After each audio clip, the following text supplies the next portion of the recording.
नमस्कार दर्शकों, आपका हमारे YouTube चैनल स्पिरिचुअल आयुर्वेदा में स्वागत है। आज का जो हमारा विषय है उससे बहुत से लोग परिचित होंगे। आप में से बहुत से लोग ऐसे होंगे जो व्यायाम करते होंगे, पर उन्हें यह नहीं पता कि कितनी मात्रा में व्यायाम करना चाहिए, कब व्यायाम करना चाहिए, कौन व्यायाम के योग्य है, कौन अयोग्य है।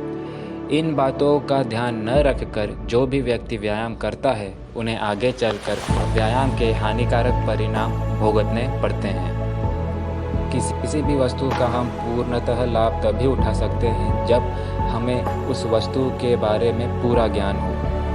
वो कहते हैं ना, little knowledge is dangerous thing.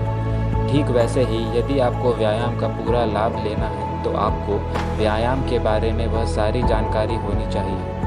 व्यायाम से संबंधित जितने भी डाउट्स हैं, आज हम इस वीडियो में उन्हें क्लियर करेंगे। चलिए जानते हैं चरक संहिता में व्यायाम का वर्णन कैसे किया गया है। आचार्य चरक ऋषि व्यायाम के विषय में ऐसा कहते हैं कि शरीर चेष्टा या चेष्टा स्थैर्यार्था बलवर्धिनी, अर्थात जो अभिष्ट क्रिया है, मतलब जो मन के अनुकूल क्रिया हो, जो शरीर में स्थिरता और बल को बढ़ाती हो, उसे व्यायाम कहते हैं। उसके साथ ही वह कहते हैं, देह व्यायाम संख्याता मात्रयाताम समाचरेत।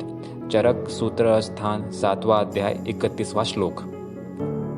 मतलब व्यायाम को हमेशा उचित मात्रा में ही करना चाहिए। ये तो हो गई व्यायाम की परिभाषा। अब आपके मन में यह प्रश्न उठ रहा होगा कि यार ये उचित मात्रा है क्या? तो यहाँ उचित मात्रा से अभिप्राय यह है कि वाग्भट ऋषि ने अर्धशक्ति व्यायाम करने को बोला है। अब आप फिर सोच रहे होंगे कि यार ये अर्धशक्ति व्यायाम करने को बोला है, वो तो ठीक है, पर हमें कैसे मालूम चलेगा कि हमारी अर्धशक्ति यही तक है? तो उदाहरण के तौर पर मान लीजिए कि आप 50 पुशअप्स लगाने की क्षमता रखते हैं और उसका आधा कर दीजिए, वही आपकी अर्धशक्ति हो गई। अब आपको 50 नहीं, अब सिर्फ 25 पुशअप्स ही लगाने हैं, वही आपकी अर्धशक्ति मात्रा हो गई। आचार्य चरक ने व्यायाम के कुछ सिम्टम्स भी बताए हैं, अर्थात कुछ लक्षण भी बताए हैं व्यायाम की। यदि यह लक्षण आप में दिखे तो आपको तुरंत व्यायाम रोक देना है। जैसे माथे पर पसीना आना, अथवा श्वास की वृद्धि होना, मुंह से श्वास लेना, अंगों में हल्कापन आना आदि, यह सब लक्षण है। चलिए, आपको यह तो पता चल गया कि आपको कब व्यायाम रोक देना है। अब बात करते हैं कि व्यायाम के लाभ क्या हैं। जैसा कि मैंने अब दीप्तो अग्नि में सह क्षय विभक्त गणगात्रत्वम व्यायाम धूपजायते अष्टांग हृदय सूत्र स्थान 2 दूसरा अध्याय 10वां श्लोक। वे कहते हैं, व्यायाम करने से शरीर हल्का हो जाता है, उसमें लघुता आ जाती है, कार्य करने की क्षमता बढ़ जाती है, शरीर में स्थिरता आती है, अर्थात दृढ़ता आती है, कष्ट सहने की शक्ति आती है, बढ़े हुए दोषों का क्षय होता है और जठराग्नि की वृद्धि होती है। जठराग्नि आहार पचन में मदद करती है, जिसके कारण हमारा आहार पचता है।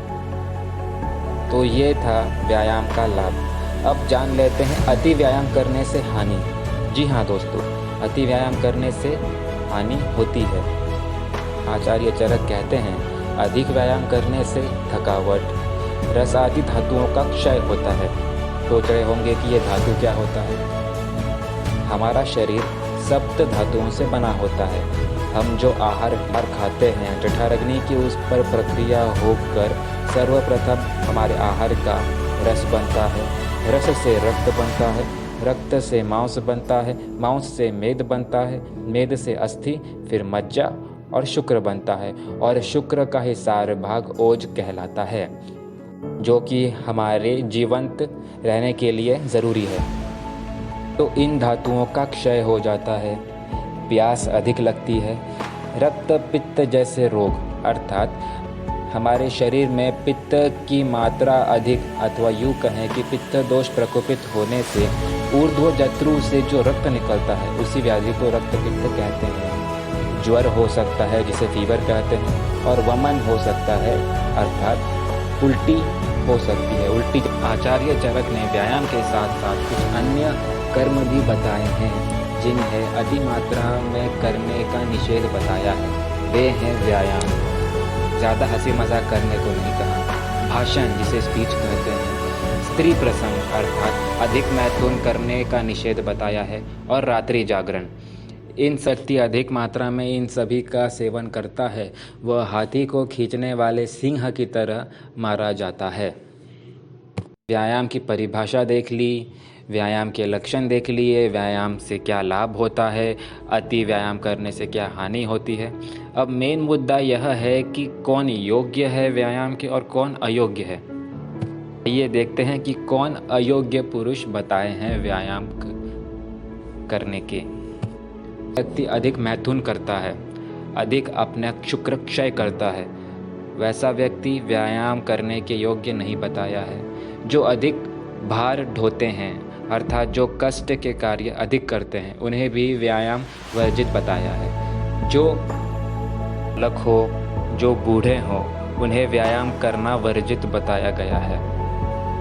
के व्यक्ति को भी व्यायाम वर्जित बताया है। होता क्या है, व्यायाम करने से लघुता आती है, रुक्षता बढ़ती है, और वात प्रकृति में तो ये दोनों ही गुण अधिक मात्रा में होते हैं, जिसके कारण उनके धातुओं का क्षय हो सकता है। इसलिए उन्हें व्यायाम करना अल्प मात्रा में अथवा वर्जित ही बताया है। इन सब व्यक्तियों को व्यायाम नहीं करना है। आशा करता हूँ आपके सारे डाउट्स मैंने क्लियर कर दिए होंगे। अगर आपको हमारा वीडियो अच्छा लगे तो आपने हमें लाइक करें, सब्सक्राइब करें और अपने मित्रों के साथ शेयर करें। धन्यवाद।